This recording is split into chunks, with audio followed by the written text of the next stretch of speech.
今儿咱采访一个东区的低调大咖，他就是苏富比的 Paddington 和五拉二地区的一哥 Macleay Longhurst。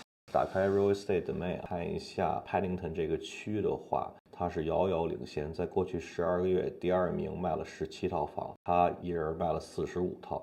五拉二地区也是排名第1。今儿我们就跟他聊聊，带大家来了解一下咱华人相对陌生的 Paddington 和五拉二 Terrace Market。Talking about the eastern suburbs, like say, traditionally the Chinese more know like Double Bay, Bellevue Hill, Rose Bay, Vaucluse. People are still thinking out there, the talk is it's still relatively slow over there, but I heard it's pumping over here in Paddington and Woollahra. What's the reason? Yeah, everyone always says pumping. Yeah. And essentially it is a little bit. The reason why that happens is Paddington Woollahra is the most popular area to live if you want to be close to the inner city.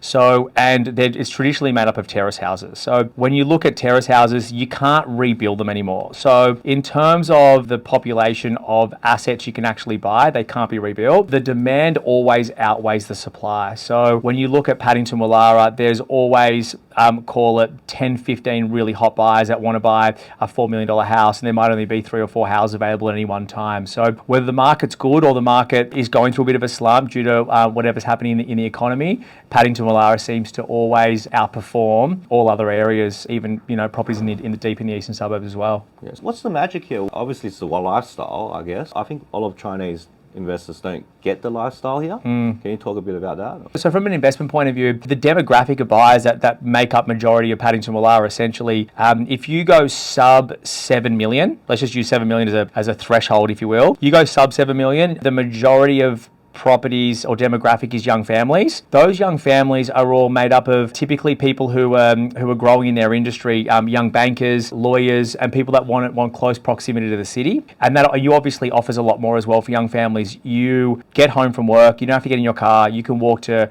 restaurants, cafes, everything's in walking distance.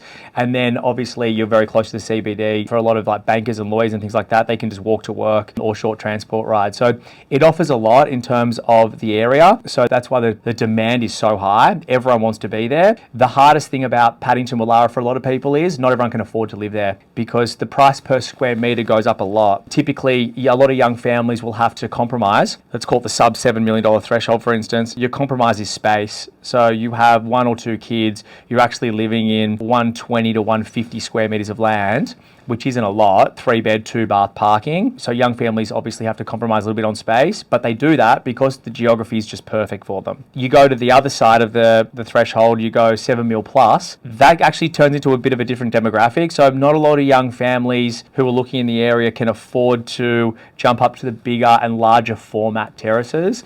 Let's call that 7 to 15 million, yeah. Paddington, Woollahra. Those larger format terraces actually go to downsizers. And that market there is where a lot of growth happens. You get a lot of big growth. So a lot of people that sell big houses in the north and in the eastern suburbs who become empty nesters, they typically come back to Paddington and they'll typically buy those larger format homes. So when you talk about sub 7 million, I see a lot of the terraces don't have parking. How do the families cope with that? A lot of people from outside the area will come in and they're baffled at how we can sell houses at 4, 5, 6 million, no parking. Interestingly, I just sold one in Woollahra 2 nights ago for 12.1 million, had no parking, no potential for parking either. That was a bit of an outlier, of course, but people are quite baffled when they come into the area and wonder how do people afford homes at $5-6 million. They've got a family and doesn't have parking. That goes back to the compromise. So people love the geography so much, being so close and central to the CBD, access to restaurants, cafes and everything. They'll compromise on things like parking to get a larger home rather than parking and have something a little bit smaller. It's funny enough, like I think in the future, especially with all these like technology, AI, probably people don't need to drive anymore. Like there will be just, you see the Tesla cars, they just drive themselves. And 100%, it yeah. will actually be very interesting. I think the world's definitely going there. There's a lot of people there that just get public transport. So if you're at home from work, you just walk to cafes, restaurants,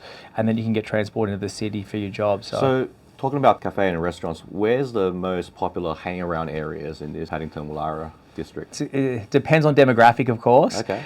So Woollahra is made up of an older demographic.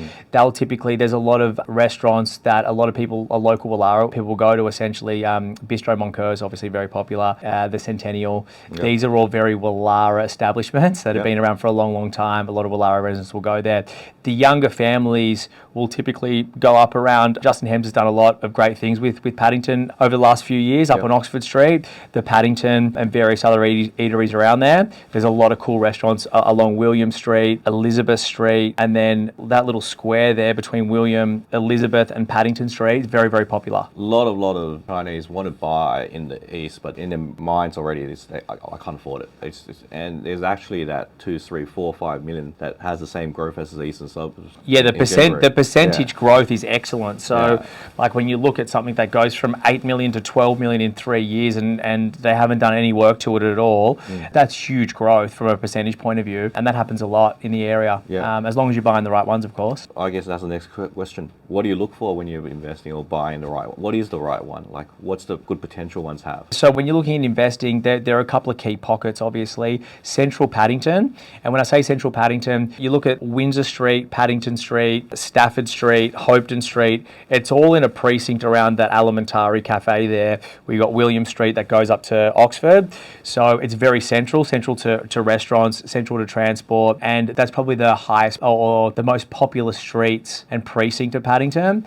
If you can buy in that pocket there, the demand is always very, very high. And then you look at you flip the coin to Woollahra. The difference between Paddington and Woollahra is typically the demographic. The demographic's a little bit older in Woollahra. Yep. You have a lot of downsides, especially for the larger format terraces. And essentially, the closer you can get to Woollahra Village, the Queen Street Yep. shops, the higher the price gets. So the closer the proximity. And then if you can bolt onto that, good orientation. So north facing is very, very important. Northwest for natural light, because a lot of these terraces are joining on both sides. Yep. So being able to get a lot of natural light in is really important. So if you can just like a normal real estate, good street, good geography, orientation, it's a win-win. So I actually had a friend who invested in Paddington, and their biggest issue was dealing with council. Obviously, it's all heritage conservation, and the neighbours were a trouble a lot of the times. Like, how do you see that? Is it a hard thing to renovate or do a job in? It's not really. If you've got the right people on your side, it's no different to renovating a freestanding house in the east. You're gonna come up with long-standing neighbours. They're gonna have issues. Renovating in any suburb, you're gonna have challenges to do so. It's no different to where we are. There are heritage controls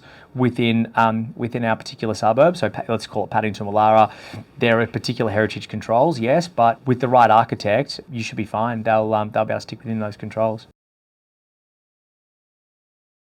If I was personally looking to invest and I wanted to stick within inner city suburbs, I'd stick within quintessential Paddington, Woollahra, top end streets. And it wouldn't bother me whether you bought something between 4 and 6 million in that category. You're going to get great growth there. There's high demand all the time. But then you look on the other side of the coin, as I said, you look at 8 to 12 million. The demand there is huge because there's actually even less supply. Yep. Most people who hold a property with the larger homes never sell them. So you can really never count more than 2 or 3 homes on the market at any one time. They're always very good buy because there's huge growth in those as well. So talking about a few categories, like what's the price range to afford a terrace in Woollahra, Paddington? Where's the starting point and where can you go up to? So in Paddington, you'll have a entry level terrace at 2 to 2.5 million.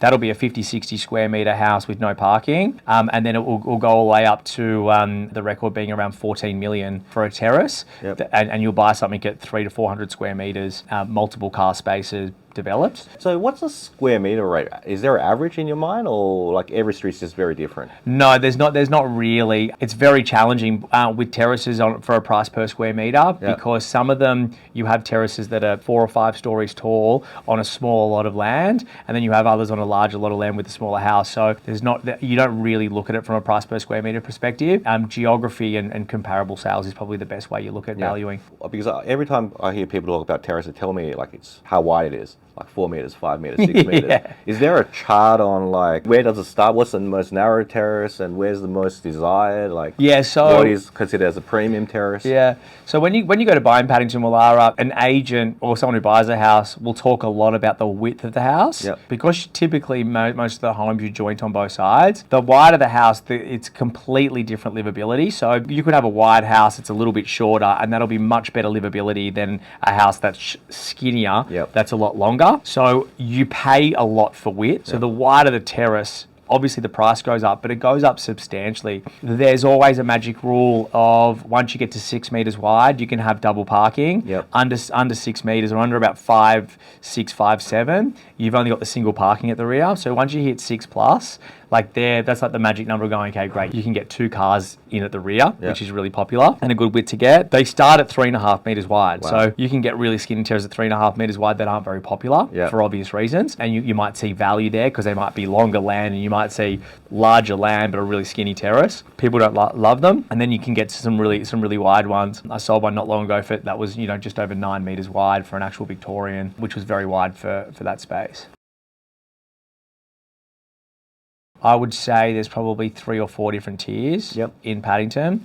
So you would start with the top of the chain, which is the streets that I discussed. Let's put a 500 metre radius around Alimentari there, which is a cafe on the corner of Hopetoun and Paddington Street. Yep. Very, very popular in Paddington. The cafe is just a central point, but it's a lot of action around there. You've got William Street shops, you've got all the restaurants there as well. You're at the very top, so you're a very high point of Paddington, which is quite good. If you're on the northern side of the street, you'll typically get a really nice outlook as well, which is very hard to find in terraces with terrace living. Or then you go Willara, which is a small little radius around, which is even smaller radius, call it a 200 metre radius around Queen Street shops. Yep. It's probably tier 1. You can go to tier 2, which is a little bit further down your hill, your Hargrave streets, your Sutherland streets, which are really popular. They're just a little bit further away, but some people like them because they're quieter. There's not much of a thoroughfare down there. Well, Hargrave Street's a bit different. That's the big thoroughfare, but down on Sutherland Street, it's a little bit more quieter. Or you go the other side of Oxford Street, where my office is. So you've got like Gordon Street, which is extremely popular. It's very flat and it's a very easy walk to central Paddington as well. So like your Gordon Streets, Stewart Street, the cul-de-sac end, like that's all sort of tier 2.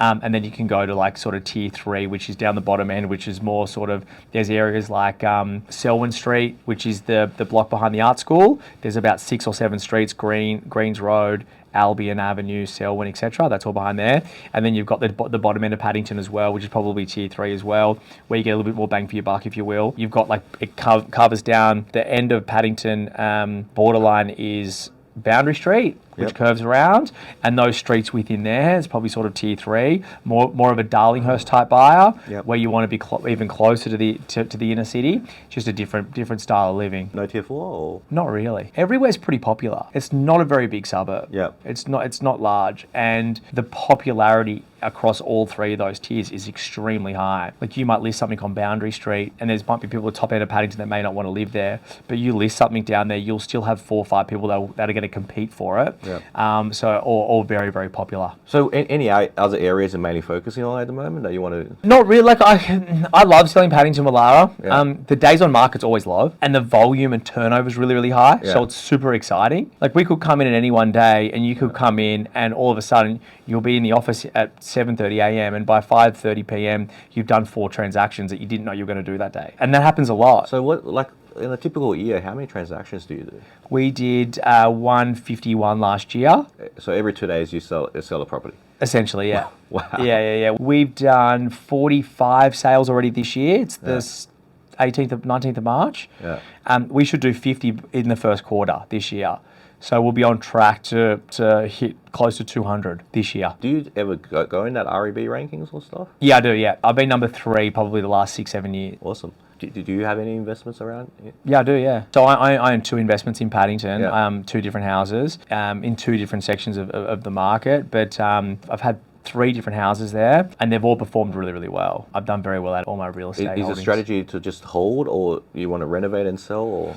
I've done both. So I bought and sold a lot in Paddington Willara. I currently hold 2. I've sold 3 in the last 2 years. Done very well out of all of them. Yeah. If you look and buy the right house, as I discussed before, right geography, orientation, which I can help you with, Yep. then the popularity and the demand for them when you go to resell them is just so high. Awesome. Thanks, Unreal. mate. Thanks, man. Appreciate it. Legend. That'll be awesome.